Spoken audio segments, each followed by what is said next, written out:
بسم اللہ الرحمن الرحیم۔ السلام علیکم ورحمۃ اللہ وبرکاتہ۔ اسلام اور ہم آفیشیل چینل میں آپ سب کو خوش آمدید کہتا ہوں۔ اس ویڈیو کو آخر تک ضرور دیکھیے گا اور ثواب کی نیت کے ساتھ شیئر بھی کیجیے گا۔ اگر آپ ہمارے چینل پر نئے ہیں تو چینل کو ضرور سبسکرائب کر دیجیے۔ آج ایک حدیث کے ساتھ رسول اللہ صلی اللہ علیہ وسلم کی نصیحتیں۔ معاذ بنت جبل رضی اللہ تعالیٰ عنہ سے مروی ہے کہ رسول اللہ صلی اللہ علیہ وسلم نے انہیں کسی قوم کی طرف بھیجا تو انہوں نے کہا، اے اللہ کے رسول صلی اللہ علیہ وسلم، مجھے نصیحت کیجیے۔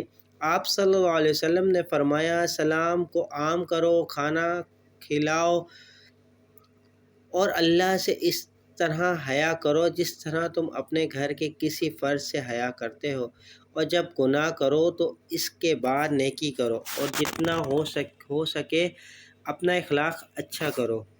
یہ حدیث کا حوالہ ہے۔ امید کرتا ہوں یہ ویڈیو آپ کو پسند آئی ہوگی۔ حضور اکرم صلی اللہ علیہ وسلم کی نصیحت عام کرنے میں ہماری مدد کیجیے۔ چلتا ہوں دوستوں، ایک نئی ویڈیو میں پھر آپ کے سامنے حاضر ہوں گا۔ جب تک کے لیے السلام علیکم ورحمۃ اللہ وبرکاتہ۔